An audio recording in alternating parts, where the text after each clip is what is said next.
요한복음 특강 85번째 시간입니다. 오늘은 요한복음 17장 20절에서 23절까지 말씀드리도록 하겠습니다. 모두가 하나 되게 하려 함이니다가 되겠습니다. 지난 시간에는 진리를 통하여 성결하게 하소서라는 제목으로 말씀을 나누었습니다. 그리스도인이 거룩하게 되는 것은 진리를 통해서입니다. 참된 진리는 사람을 반드시 변화시킵니다. 그 변화된 모습이 바로 거룩한 삶인 것이죠. 이것이 바로 진리와 비진리의 차이점인 것이죠. 진리가 아닌 세상 것으로는 그 사람을 변화시킬 수 없습니다. 세상 것들로는 오히려 진리와 더 멀어질 뿐입니다. 세상 학문은 진리를 반대하는 이론들을 내세웁니다. 세상은 지금 진리를 부정하는 사탄이 통치하고 있기 때문인 것이죠. 거룩하게 한다는 말은 단순히 도덕적으로 조금 더 좋아진다는 것이 아닙니다. 하나님을 위해 성별되는 것입니다. 그리고 그 성별의 도구가 바로 진리, 곧 하나님의 말씀인 것이죠. 하나님의 말씀은 사람의 생각과 마음을 비추어서 죄를 드러냅니다. 진리는 세상 것들과 다른 기준을 제시합니다. 그렇기 때문에 사람이 점점 하나님의 본성을 따르게 되는 것입니다. 즉 진리가 그 사람의 마음을 다스릴 때 거룩한 사람으로 변하는 것입니다. 거룩함은 하나님의 계시된 말씀을 믿고 순종하는 과정에서 그 사람이 변화된 결과입니다. 하나님의 말씀은 무엇이 죄이고 무엇이 의인지 분명히 가르쳐 주시고 계십니다. 사람이 그 진리를 받아들이고 순종할 때 삶의 방향이 바뀌게 되는 것입니다. 세상 가치관이 아닌 하나님의 말씀을 기준으로 살게 되는 것이죠. 그래서 진리가 삶을 실제로 변화시키는 능력이 있는 것입니다.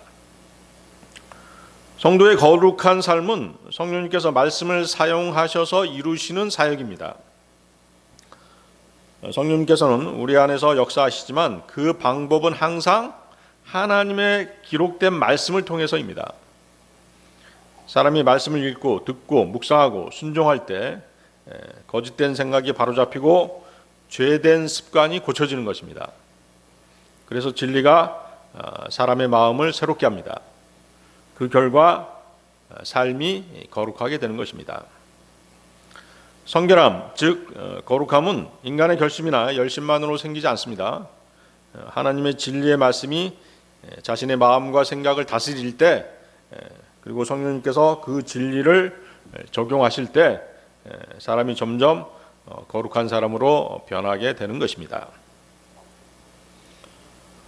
대표적인 예가 요시야 왕의 경우가 됐었죠.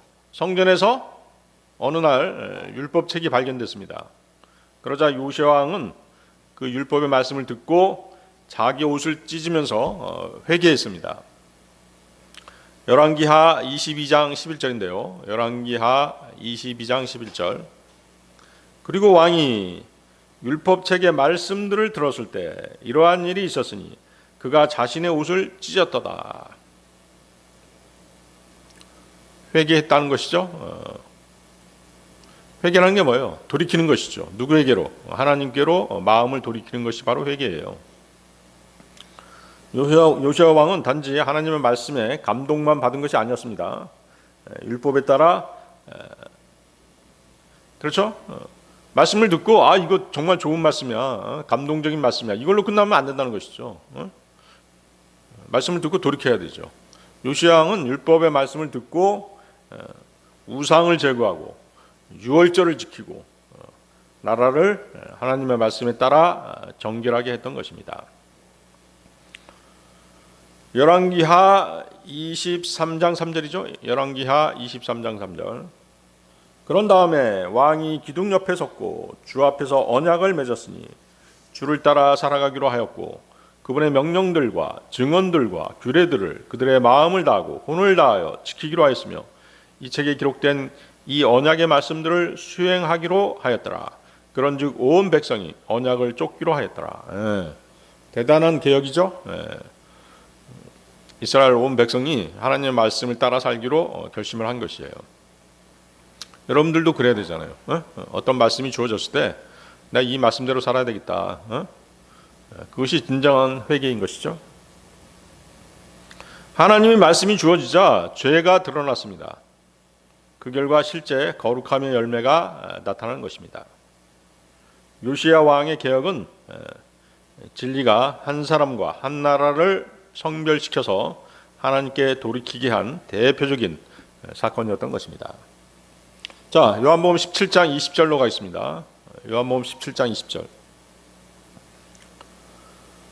또한 저는 이들만을 위해서 기도하는 것이 아니니 오히려 그들의 말을 통하여 저를 믿게 될 자를 위해서도 기도하나이다.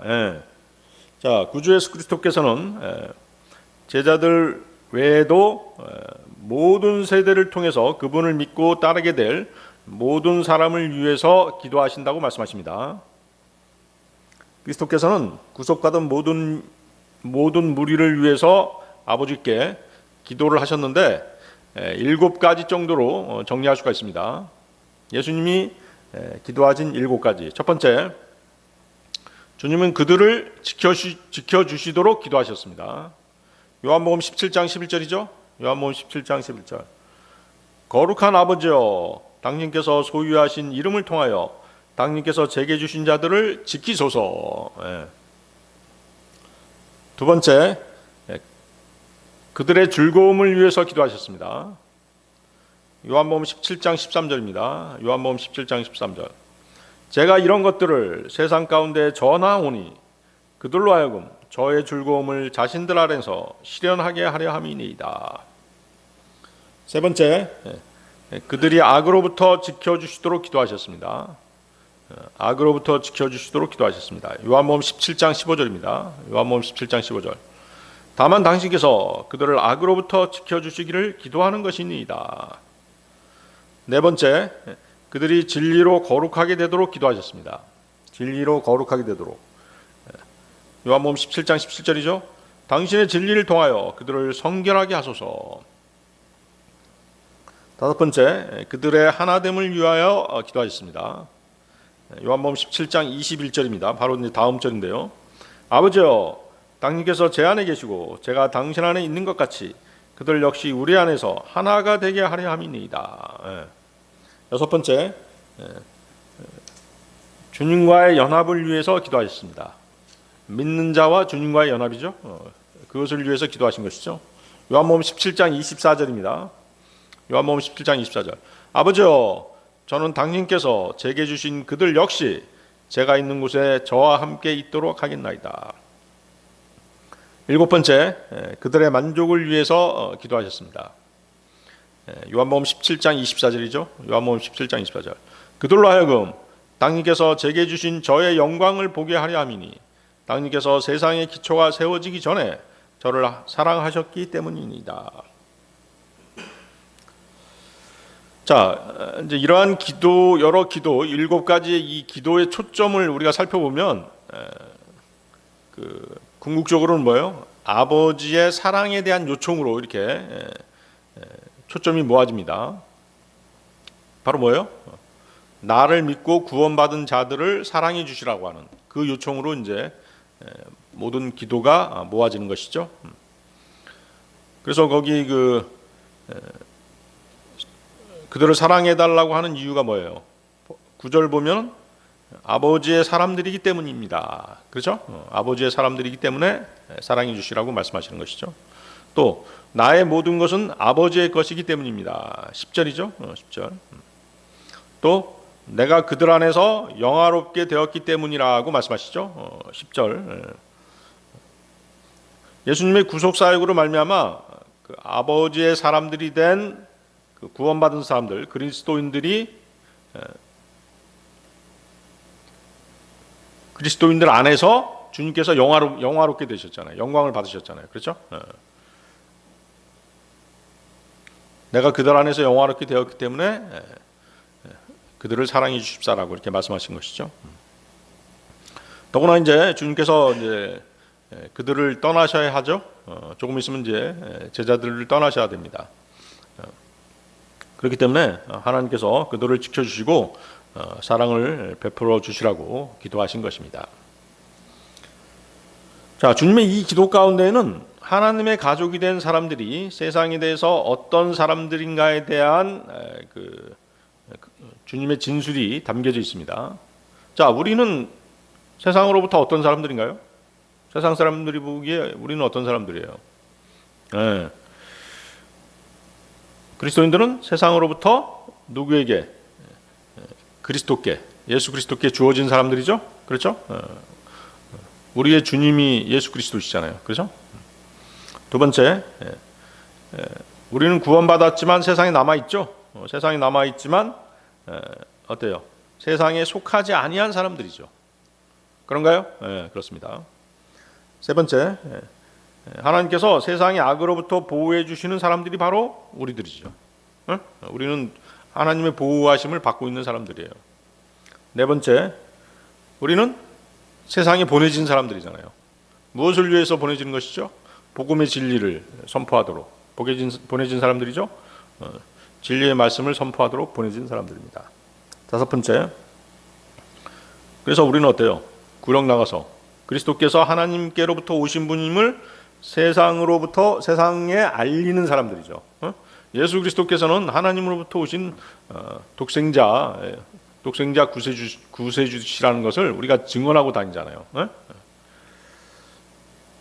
이것이 바로 뭐예요?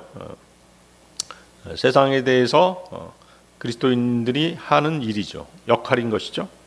주님께서 우리에게 부여하신 사명인 것이죠. 자, 20절 다시 보십시오. 20절 요한복음 17장 20절. 저는 이들만을 위해서 기도하는 것이 아니니 오히려 그들의 말을 통하여 저를 믿게 될 자들을 위해서도 기도하나이다. 주님의 기도는 장차 제자들의 말을 통해서 주 예수 그리스도를 믿을 사람들까지로 이제 확대가 되고 있습니다. 자, 이 말씀은 뭐냐면 세상 사람들이 지금이라도 주 예수 그리스도를 믿고 그분을 영접하면, 그분을 믿으면 어떻게 되는 것이에요? 주님께서 드리시는 이 기도 모두가 그 사람에게도 적용된다라고 지금 말씀하시는 것이죠.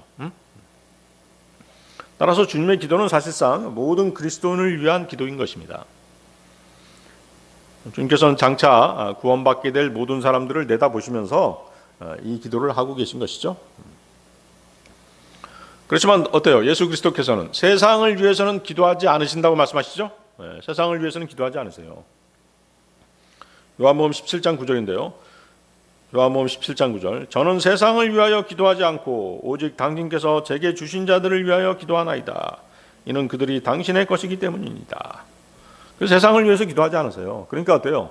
뭐 교황을 비롯해서 뭐 각계각층의 종교 지도자들 세상을 위해서 기도하잖아요. 세상의 평화를 위해서 기도하잖아요. 그렇죠?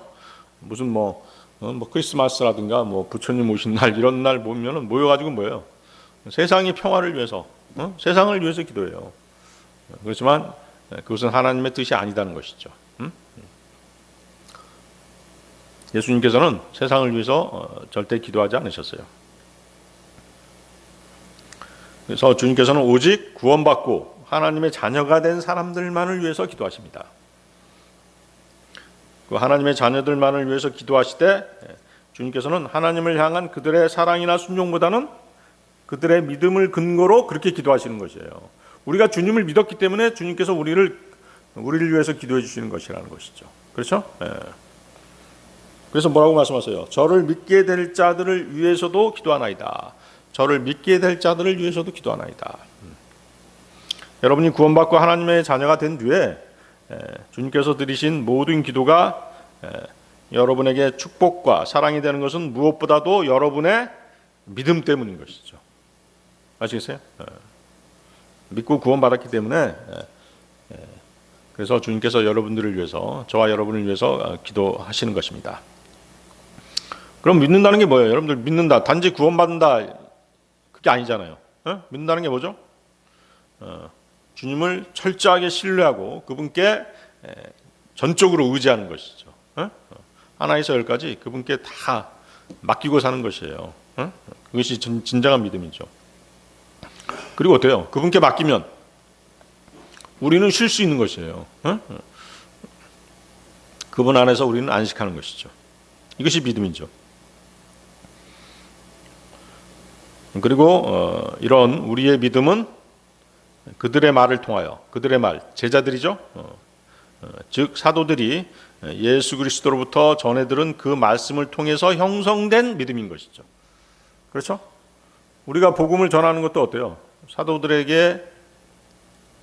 사도들에게서 전해받은 말씀을 또 다른 사람들한테 전하는 것이잖아요.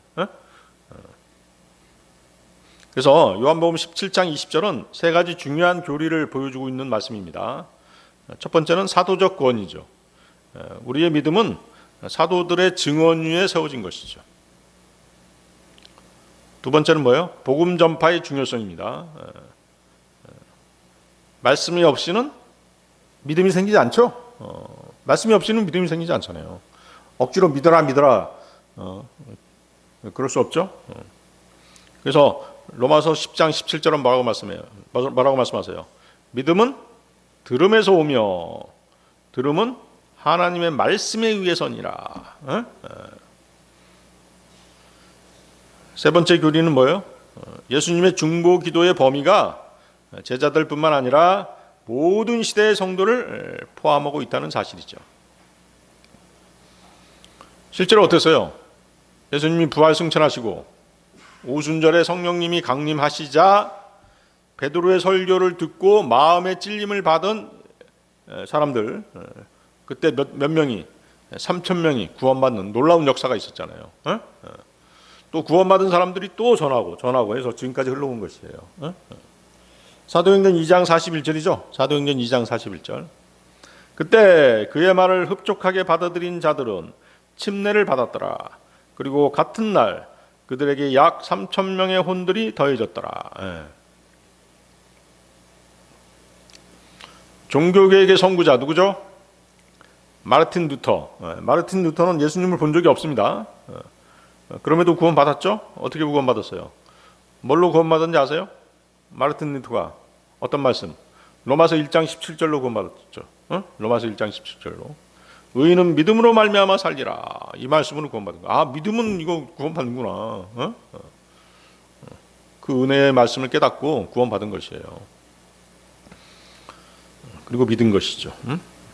그 은혜의 깨달음, 은혜에 대한 깨달음과 믿음은 거의 동시에 오죠. 동시에 옵니다. 여기 이런 말씀이 있었네. 이 말씀이 바로 나에게 주어진 말씀이구나. 이것이 바로 구원의 말씀이구나. 했을 때 바로 뭐 돼요? 하나님의 은혜를 깨달을 때 믿음도 동시에 오는 것이죠. 믿게 되는 것이죠. 그 후에 어땠어요? 마르틴 루터가 전한 복음의 진리를 수많은 사람들이 듣고 또 믿게 되었죠. 우리가 이제 믿는 것도 동일한 원리죠.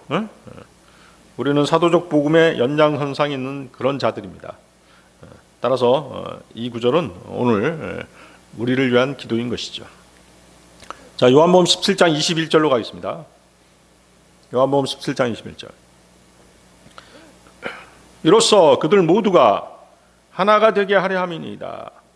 아버지여, 당신께서 제 안에 계시고 제가 당신 안에 있는 것 같이 그들 역시 우리 안에서 하나가 되게 하려 함이니이다.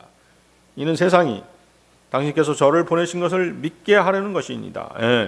자, 여러분들 이제 여기에 잘 주목해야 됩니다. 하나가 되는 것까지는 이제 알겠는데 또 이 하나가 되는 걸로 해서 세상 사람들이 이제 예수 그리스도를 믿게 되는 그런 역사까지도 연결된다는 것이에요. 자, 어떤 사람이 구원받아서 그리스도인이 되면 그는 다른 그리스도인들과 하나가 됩니다. 그렇죠? 이것은 어떻게 설명할 수 있어요? 그리스도의 몸으로 설명할 수 있죠? 구원받는 즉시 우리는 어떻게 돼요?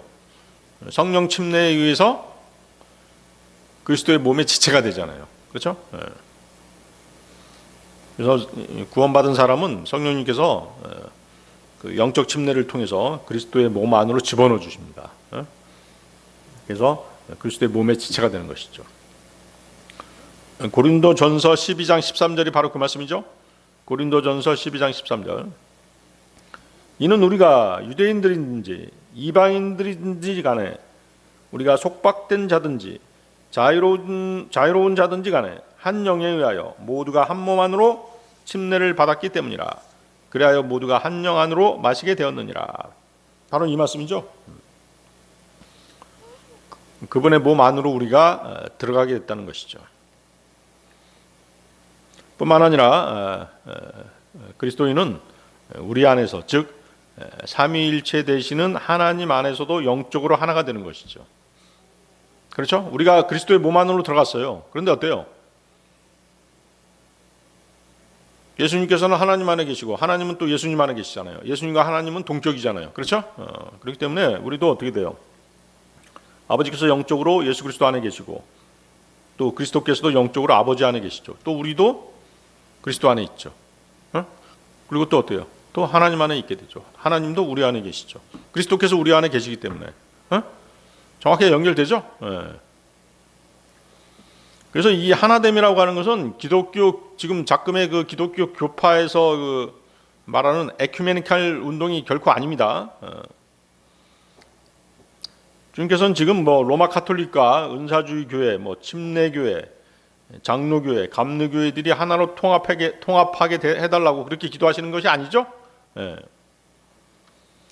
주님께서는 먼저 11절에서 우리처럼 하나가 되게 하옵소서라고 기도하셨습니다. 그리고 여기 21절에서는 장차 그들의 말을 통해서 나를 믿을 사람들도 모두가 하나 되게 해주실 것을 기도하고 계시죠. 주 예수 그리스도를 믿고 그분을 구주로 영접한 모든 그리스도인은 주 예수 그리스도 안에서 하나가 되는 것이죠.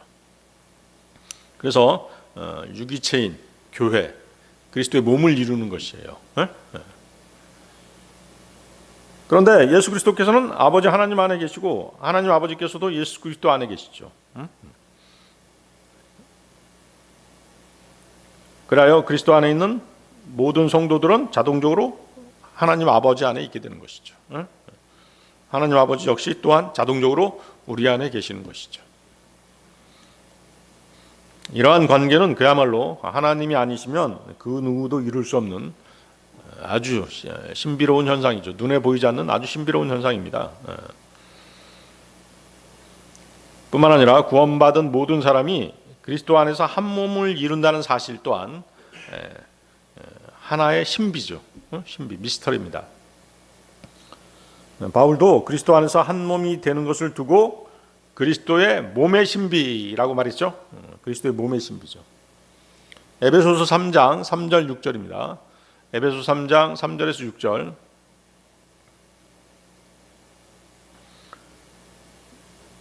곧 계시로 그분께서 나에게 그 신비를 알게 하신 것을 들었다면 내가 그 전에 몇 마디 말들로 기록한 것과 같으니 너희가 읽을 때면 그것을 통하여 그리스도의 신비 안에 있는 나의 지식을 너희가 이해할 수 있으리라. 그것은 다른 시대들에서는 사람들의 아들들에게 알려지지 않았으니 지금 그분의 거룩한 사도들과 예언자들에게 성령으로 말미암아 계시된 것처럼 알려지지 않았느니라. 그것은 이방인들이 복음으로 말미암아 그리스도 안에서 동료 상속자들이 되고 같은 몸에 속하게 되며 그분의 약속의 동참자들이 된다는 것이라. 구약 예언자들한테는 이 그리스도의 몸의 신비, 교회에 대한 그 말씀이 없었어요. 교회가 무엇인지 깨닫지 못했죠. 신약 바울 사도를 통해서 그리스도의 몸의 신비, 교회에 대한 하나님의 약속이 성취가 된 것이죠. 자, 이렇듯 하나가 되게 해달라고 하신 이 기도는 예수 그리스도의 십자가 사건 이후에 바로 응답되었죠. 그것은 바로 뭐예요? 그 기도가 응답된 이유는 뭐다? 세상이 당신께서 저를 보내신 것을 믿게 하려는 것입니다. 이것이죠. 하나됨을 보고 세상이 하나님께서 예수 그리스도를 이 땅에 보내신 것을 믿게 하려는 것이죠. 거기까지 연결돼야 되는 것이에요. 자, 주님은 이 구절에서 세상으로 하여금 나를 믿게 하여 주옵소서라고 기도하지 않으셨습니다. 주님께서는 아버지께서 나를 보내신 것을 믿게 해달라고 기도하십니다. 그렇죠? 자, 세상은 구원받지 못한 죄인들을 말하잖아요. 그들이 주 예수 그리스도를 믿게 되는 것은 뭐 아버지께서 내 안에 계시고 내가 아버지 안에 계시고 우리 그리스도인들이 예수 그리스도 안에 있고 이것 때문에 믿게 되는 것이 아니에요. 그런 신비한 현상을 그들은 알지 못하잖아요. 그것 때문에 믿게 되는 것이 아니라 예수 그리스도를 믿는 믿음은 어디서 나오는 것이에요? 아까 말씀드렸잖아요. 예수 그리스도를 믿는 믿음은 어디서 나와요? 하나님의 말씀에서 나오잖아요. 그렇죠? 하나님의 말씀에서 나오는 것이지 어떤 그리스도의 몸의 신비 이런 것을 보고 믿는 건 아니잖아요. 그렇죠? 그래서 아까 말씀드렸잖아요. 로마서 10장 17절 뭐였어요? 로마서 10장 17절 믿음은 들음에서 나오며 들음은 하나님의 말씀에 의해서니라. 다시 보십시오. 세상이 당신께서 저를 보내신 것을 믿게 하려는 것이니이다. 자, 하나 되는 것이 어떻게 세상으로 하여금 예수 그리스도를 하나님께서 보셨다는 증거가 될까요? 자, 첫째, 예수님은 아버지와 본질적으로 하나이신 분이시죠? 예수님은 하나님이시잖아요. 또 요한복음 전체의 주제가 뭐예요? 하나님께서 아들을 보내셨다는 그것이죠. 그 사실이죠. 그러므로 예수님의 사역은 하나님에게서 나온 구원 계획이었던 것이죠. 만일 예수님이 참으로 하나님으로부터 오셨다면 그분을 믿는 자들 안에는 뭐가 나타나야 돼요? 하나님의 생명이 나타나야 되잖아요. 실제로 하나님의 생명이 우리들 안에 나타나고 있죠? 실제로 믿는 자들 안에는 하나님의 생명이 나타났습니다. 그게 뭐였어요? 하나님과의 관계가 회복됐잖아요. 그렇습니까? 또 성령님으로 인한 말씀으로 인한 내적인 변화가 우리들에게 있었죠? 진리가 우리들을 변화시켰잖아요. 그렇죠? 그리고 또 어때요? 우리는 그 진리의 말씀을 기준으로 살고 있잖아요. 또 성령의 열매를 맺게 됐죠? 성령의 열매를 맺게 됐잖아요. 성령의 9가지 열매. 그리고 또 뭐예요? 그리스도인들은 영생을 선물로 실제로 받았죠? 이런 것들이 바로 뭐예요? 하나님의 생명이 우리 안에서 나타나고 있잖아요. 두 번째, 하나 되게 하신 것은 진리 안에서의 영적인 연합이죠. 진리 안에서 영적인 연합입니다. 성도들이 같은 복음을 믿고 같은 주님을 고백하고 같은 성령 안에 거할 때 우리는 하나가 되는 것이죠. 그렇죠? 우리가 하나라는 증거죠. 서로 다른 배경과 성격을 가진 사람이 그리스도 안에서 하나가 되는 것은 인간의 힘으로는 설명하기 어렵습니다. 이 변화 자체가 세상 사람들이 볼 때 예수님이 참으로 하나님께로부터 오셨다는 증거가 되는 것입니다. 세 번째, 세상 사람들은 그들이 알지 못하는 그 성경 교리보다 우리 그리스도인들의 행동을 보고 판단하죠. 만일 교회가 끊임없이 분열하고 다툰다면 세상은 복음의 능력을 의심할 수밖에 없어요. 그렇죠? 우리도 영적 전쟁 해봤잖아요. 계속 싸우고 다투고 경찰들 막 오고 그런 일이 있으면 주위 사람들이 어떻게 했어요? 그 교회에 손가락질할 수밖에 없잖아요. 우리가 모든 걸 다 포기해버린 이유가 바로 그런 것이죠. 포기해버리고 이쪽으로 나온 이유가 바로 그거잖아요.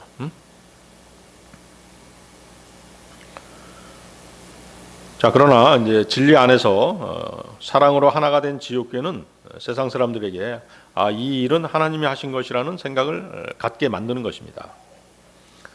그래서 교회의 참된 연합은 인간적인 타협이나 어떤 감정의 일치, 동일한 관심사 때문이 아니죠. 하나님과의 연합에서 흘러나온 결과인 것입니다.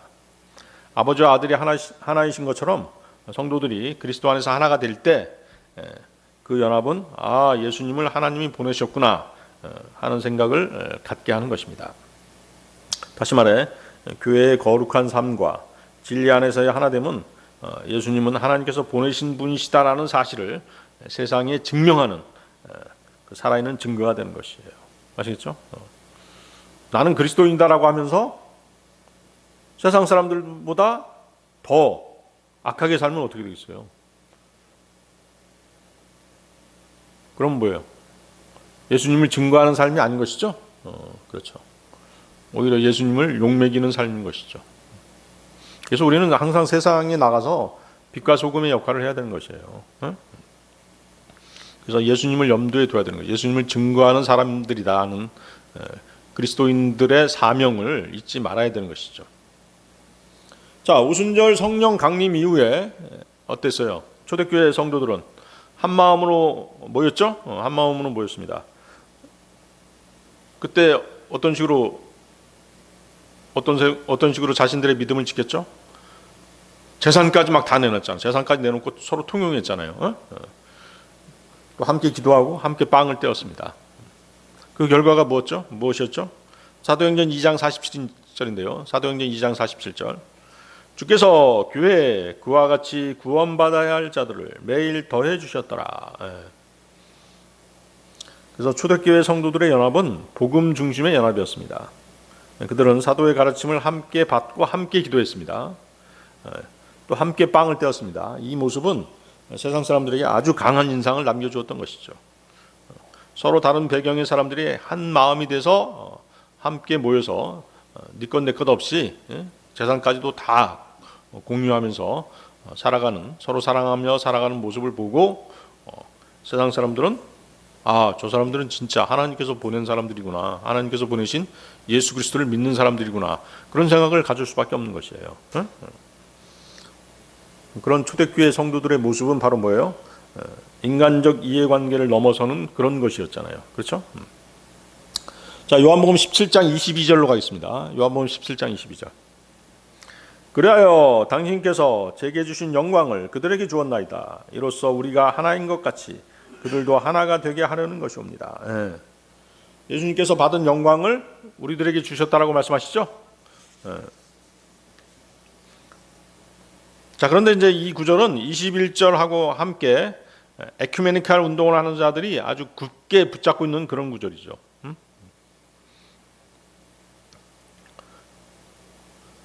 에큐메니칼 운동의 하나됨은 뭐죠? 여러분들, 에큐메니칼 운동의 하나됨, 그들이 주장하는 하나됨은 뭐예요? 누구를 중심으로 모이는 것이죠? 로마 카톨릭의 교황을 중심으로 모이는 것입니다. 교황을 목자장으로 해서 그 아래로 모든 양들, 즉 모든 그리스도인이 모여서 하나의 양떼가 되어야 된다, 이렇게 주장하는 게 에큐메니칼 운동의 핵심 주장이죠. 그래서 뭐예요?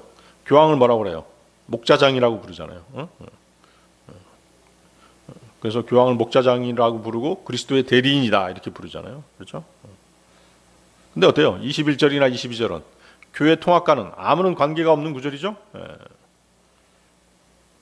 교회 통합론자들이 부르짖는 것은 모든 교파의 조직이 로마 카톨릭 교황의 기치 아래 하나로 뭉치자는 것이에요. 종교 통합이죠. 그러나 성경에서의 그 하나됨은 이런 식으로 끼리끼리 모여서 하나로 통합되는 것이 아닙니다. 거기 보세요. 21절. 우리 안에서 하나가 되는 것이라고 했잖아요. 우리 안에서 하나가 되는 것. 다시 말해 그리스도 안에서, 하나님 안에서 하나가 되는 것이에요. 아시겠죠? 교황 밑에서 하나가 되는 게 아니란 말이에요. 자, 요한복음 17장은 예수님이 십자가를 앞두고 제자들과 장차 믿을 모든 성도들을 위해 드린 대제사장의 기도입니다. 여기서 말하는 하나됨은 어떤 조직이나 제도의 연합이 아닙니다. 성부와 성자의 하나되심을 본받는 영적인 연합인 것이죠. 예수님은 우리가 하나된 것 같이라고 말씀하셨습니다. 성부와 성자의 하나됨은 하나님의 본질과 진리 안에서의 완전한 일치를 말씀하시는 것이죠. 세상 조직과 세상 교파의 우두머리를 중심으로 한 연합과 협력 관계가 아닙니다. 세상이 추구하는 연합은 장차 누구를 맞이하기 위한, 적그리스도를 맞이하기 위한 하나됨인 것이죠. 그리스도인의 연합은 진리를 희생하면서 이루어지는 연합이 절대 아닌 것이죠. 거기 17절에서 예수님은 당신의 진리를 통하여 그들을 성결하게 하소서, 당신의 말씀은 진리이다 라고 기도하셨습니다. 그러므로 22절의 하나됨은 반드시 진리 안에서의 하나됨인 것이에요. 진리 안에서 하나됨. 자, 우리가 그리스도인들끼리 교제하다 보면 뭘로 연결이 돼요? 저 사람이 진짜로 구원받은 그리스도인이구나, 형제구나, 자매구나, 어떻게 알 수 있는 것이에요? 하나님의 말씀으로 알 수 있잖아요. 그렇죠? 저 형제가 말하는 그 내용들, 하나님의 말씀을 기준으로 말하고 있네. 그것을 보고 진짜 우리 형제구나, 구원받은 형제구나, 자매구나 하는 걸 알 수 있잖아요. 만일 이러한 그 교리적인 차이를 무시하고 단지 겉으로 하나 되는 것을 말한다면 그것은 절대 예수님의 기도하고 맞지 않는 것이죠. 그래서 이 구절의 하나됨은 또한 구원받은 자들 사이에 성령으로 이루어지는 연합이죠. 성령님의 영적 침례로 한 몸 안에 들어간 영적인 연합인 것입니다. 고린도전서 12장 12절이죠. 고린도전서 12장 12절. 이는 몸은 하나이면서도 많은 지체를 가지고 있으며 그 한 몸의 모든 지체가 많다 해도 한 몸인 것과 같이 그리스도 역시 그러하시기 때문이라. 고린도전서 12장 20절. 그러나 이제 그들이 많은 지체들이나 그럼에도 오직 하나의 몸만 있느니라. 하나의 몸만 있느니라. 참된 연합은 서로 다른 교리와 복음을 인정하면서 조직적으로 묶이는 것이 아닙니다.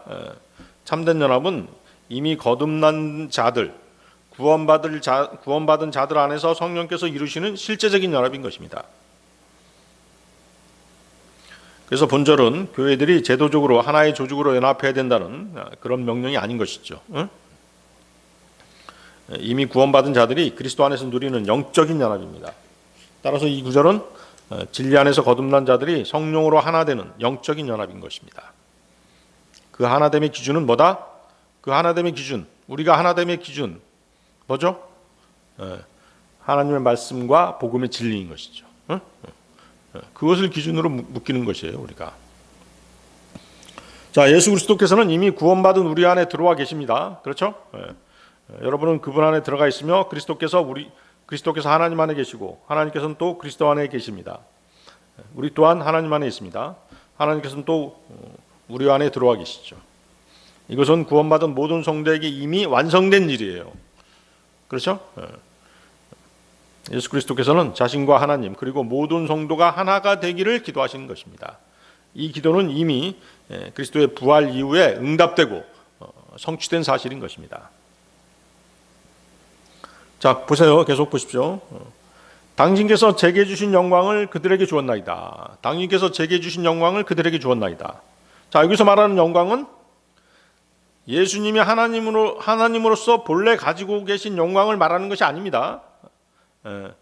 하나님으로서의 영광은 영원 전부터 그 아버지와 함께 가지신 영광이었죠. 예수님은 요한복음 17장 5절에서 이렇게 말씀하십니다. 오 아버지여, 이제 당신께서는 세상에 있기 전에 제가 당신과 함께 지녔던 그 영광으로 당신 자신과 함께 저를 영화롭게 하소서. 따라서 이 영광은 피조물인 우리가 나눌 수 있는 영광이 아니죠. 예수님께서 본래 가지고 있던 영광은 우리 피조물들이 받을 수 있는 영광이 아니에요. 그러면 22절에서 말씀하시는 그 영광은 뭘까요? 22절에서 말씀하시는 당신께서 제게 주신 영광을 그들에게 주었나이다. 그 영광 뭐죠? 이것은 뭐예요? 구속을 통해 주어진 영적 영광이죠. 곧 하나님과 연합된 자녀로서의 신분과 은혜의 영광인 것이에요. 아시겠어요? 자, 그러면 첫 번째 뭐예요? 자, 우리에게 주어진 영광 첫 번째 22절의 영광은 첫 번째 하나님의 자녀가 되는 영광이죠. 그렇죠? 우리가 하나님의 자녀가 됐잖아요. 요한복음 1장 12절입니다. 요한복음 1장 12절. 그분께서는 그분을 받아들인 자들에게 다 하나님의 아들들이 되는 권능을 주셨으니 곧 그분의 이름을 믿는 사람들에게니라. 하나님의 아들들이 됐죠? 그렇죠? 지옥불을 향해서 달리고 있던 우리가 어느 날 구원받아서 하나님의 아들들이 됐잖아요. 대단한 영광이잖아요. 예수님은 아버지께 순종하셔서 십자가를 통해 영광을 받으셨죠? 요한복음 17장 1절입니다. 요한복음 17장 1절. 아버지여, 그 시각이 왔나이다. 당신의 아들을 영화롭게 하시어 당신의 아들도 당신을 영화롭게 하도록 하소서. 그 결과 예수님을 믿는 자들도 하나님의 자녀가 되는 영광을 받게 된 것이에요. 바로 이것이 뭐예요? 그리스도와의 연합을 통해서 얻은 새 신분의 영광인 것이죠. 우리가 그리스도와 연합되었기 때문에 하나님의 아들들이 된 거예요. 둘째, 이 영광은 하나됨의 영광이죠. 하나됨의 영광. 요한복음 17장 22절입니다. 요한복음 17장 22절. 당신께서 제게 주신 영광을 그들에게 주었나이다. 이로써 우리가 하나인 것 같이 그들도 하나가 되게 하려는 것이옵니다. 하나됨의 영광. 그래서 이 영광은 아까 말씀드렸습니다만 성령 안에서의 한 몸을 이루는 영적 연합이라고 말씀드렸죠. 즉 예수님이 아버지와 하나이신 것처럼 성도들도 그리스도 안에서 하나가 되는 영광을 받은 것이에요. 세 번째, 이 영광은 그리스도의 성품을 닮아가는 영광이죠. 그리스도의 성품을 닮아가는 영광. 이 영광은 그리스도의 생명이 우리 성도들 안에서, 우리들 안에서 나타나는 것을 말하는 것이죠.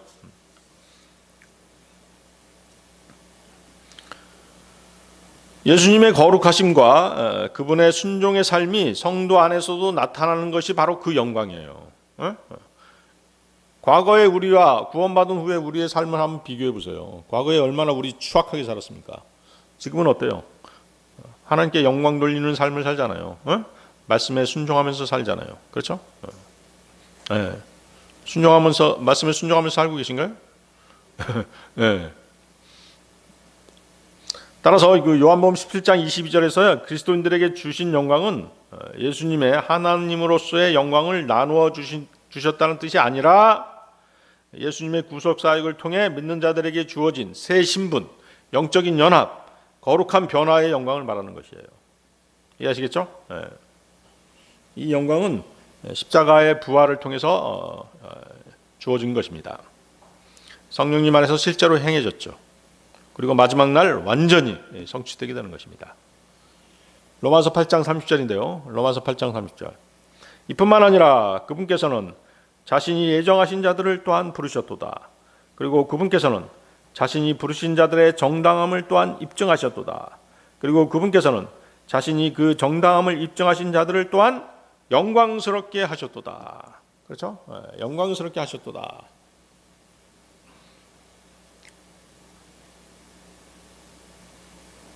우리를 부르셔서 우리를 의롭다고 하셨죠. 그리고 나중에 어떻게 하신 거예요? 우리를 또 영광스럽게 하신 것이죠.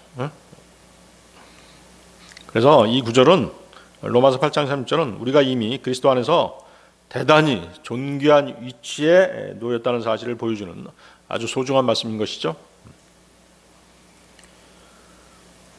자, 예수님은 마태복음 17장 보면 변화산에서 그분의 영광을 나타내셨죠. 영광스러운 모습으로 변모되셨잖아요. 그리고 십자가 이후 그 영광은 믿는 자들에게 어떻게 됐어요? 믿는 자들에게 전달됐죠. 그렇죠? 바울은 고린도 후서 3장 18절에서 우리가 장차 그리스도의 형상을 담게 된다라고 말하잖아요. 고린도후서 3장 18절. 그러나 우리 모두는 얼굴을 드러낸 채 주의 영광을 유리로 보는 것 같이 영광에서 영광에 이르는 동일한 형상으로 변화되나니 바로 주의 영으로 말미암은 것이라. 지금은 희미하죠. 지금은 희미한데 왜? 실제로 변화되지 않았으니까. 그렇지만 어때요? 그때는 주님과 동일한 형상으로 변모가 되는 것이죠. 그야말로 진짜 영광스러운 몸을 얻게 되는 것이죠. 그래서 그리스도의 영광은 단지 보는 것으로 그치지 않는다는 것이죠. 보는 것으로 그치는 영광이 아니라 실제 참여하게 되는 영광인 것입니다.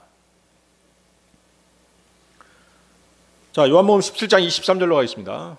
요한복음 17장 23절.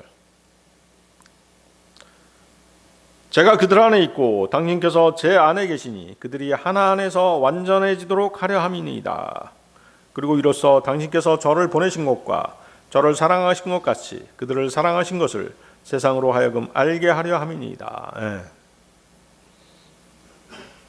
자, 쉬운 내용들이 아닙니다. 계속 어려운 내용들이 계속 나오고 있어요. 여러분들이 꼭 이해하시려고 노력해야 되겠습니다. 자, 하나 안에서 완전해지도록 하려는 것. 하나 안에서 완전해지는 것은 언제예요? 지금은 아니죠. 지금은 아니고 언제예요? 그리스도께서 성도들을 위해서, 우리들을 위해서 다시 오실 때, 그때 성취될 것이에요. 하나 안에서 완전해지도록 하는 것은 주님의 재림 때 성취된다. 에베소서 4장 13절이죠. 에베소서 4장 13절. 마침내 우리 모두가 믿음의 일치와 하나님의 아들의 지식의 일치에 도달하여 하나의 완전한 사람에 이르게 하고 그리스도의 충만하심에 장성한 분량에까지 이르게 하려 하시며. 네, 주님의 재림 때 이제 이것이 완전하게 성취될 것입니다.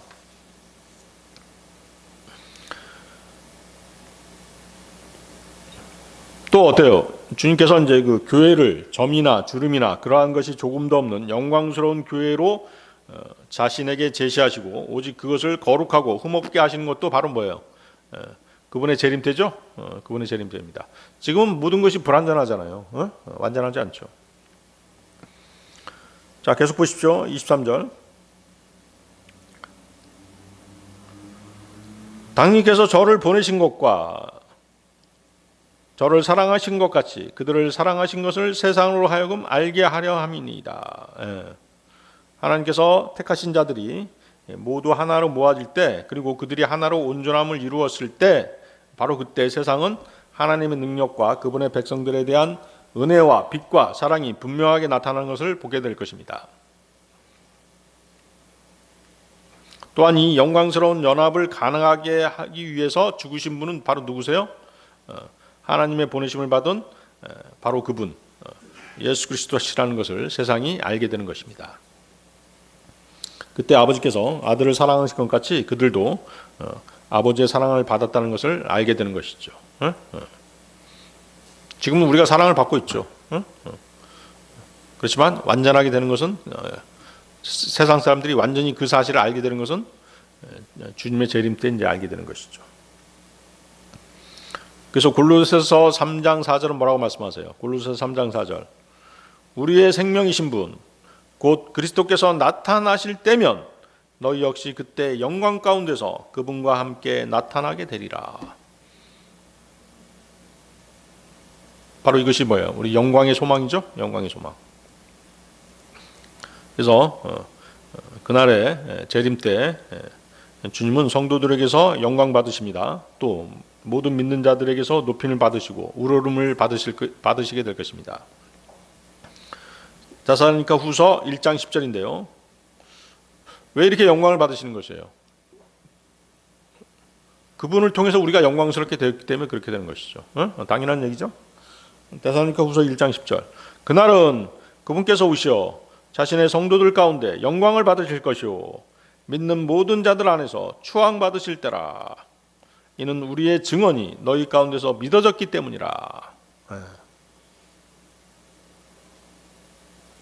지금 이제 우리가 말씀을 통해서 이런 소망을 갖고 있지만 그때가 되면 주님의 재림 때면 이제 모든 것을 실체적으로 그분의 영광에 동참하게 되는 것이죠.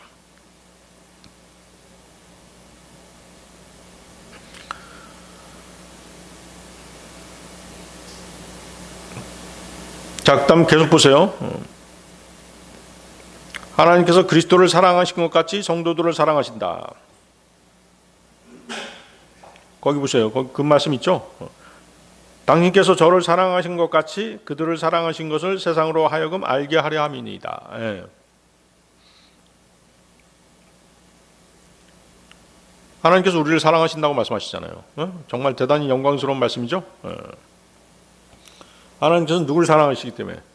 예수 그리스도 자신의 독생자를 사랑하시기 때문에 그분을 통해서 누구도 사랑하시는 것이에요. 우리도 사랑하시는 것이죠. 그래서 에베소서 1장 6절은 뭐라고 말씀하세요? 에베소 1장 6절. 그분께서는 우리를 그 은혜 안에서와 그 사랑받으시는 이 안에서 기꺼이 받아들여지게 하셨느니라. 모든 것이 다 뭐예요? 예수 그리스도를 통해서 우리가 사랑받게 된 것이에요. 우리의 공로는 아무것도 없죠? 그래서 하나님께서 우리를 향해 품고 계신 모든 사랑의 근거는 누구에게 있는 것이에요? 예수 그리스도, 우리 주님에게 있는 것이죠. 우리는 우리의 머리이신 그리스도 안에서 택함 받은 것입니다. 그리고 그 안에서 또 그분으로 말미암아 용서받았고 거룩해졌으며 영광을 받게 되는 것입니다. 에베소서 1장 4절. 곧 그분께서 세상의 기초를 세우기 전에 그분 안에서 우리를 선택하심에 따라 우리를 사랑 안에서 그분 앞에서 거룩하고 비난받을 일이 없게 하려 하십니다. 다시 한번 에베소서 1장 4절. 곧 그분께서 세상의 기초를 세우기 전에 그분 안에서 우리를 선택하심에 따라 우리를 사랑 안에서 그분 앞에 거룩하고 비난받을 일이 없게 하려 하심이라.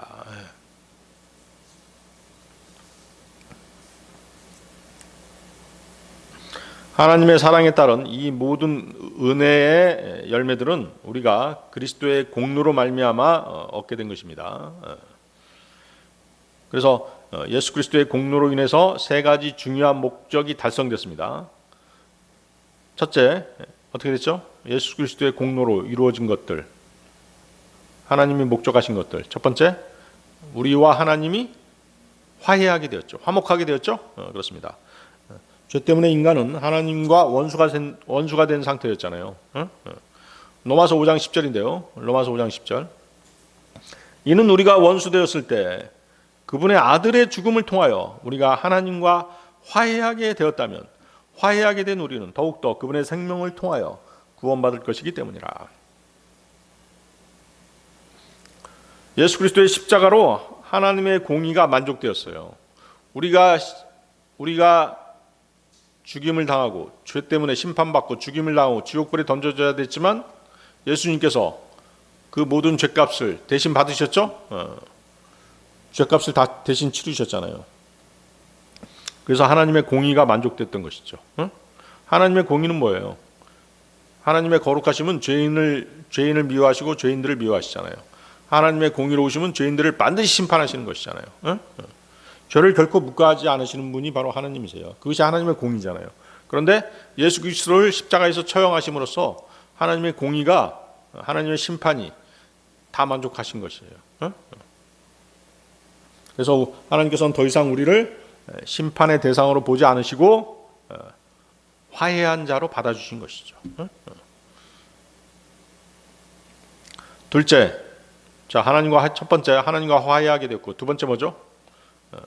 의롭다함을 얻게 됐죠. 그렇죠? 의롭다함을 얻게 됐습니다. 그리스도의 순종과 죽으심은 단지 죄를 없앤 것에 끝나지 않았죠.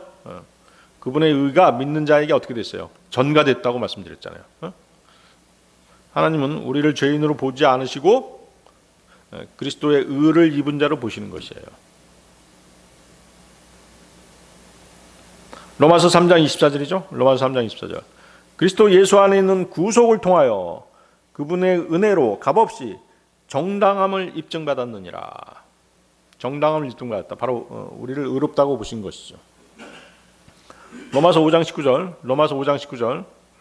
이는 한 사람의 불순종으로 인하여 많은 이들이 죄인들이 된 것 같이 이처럼 한 사람의 순종으로 인하여 많은 이들이 의롭게 될 것이기 때문이라.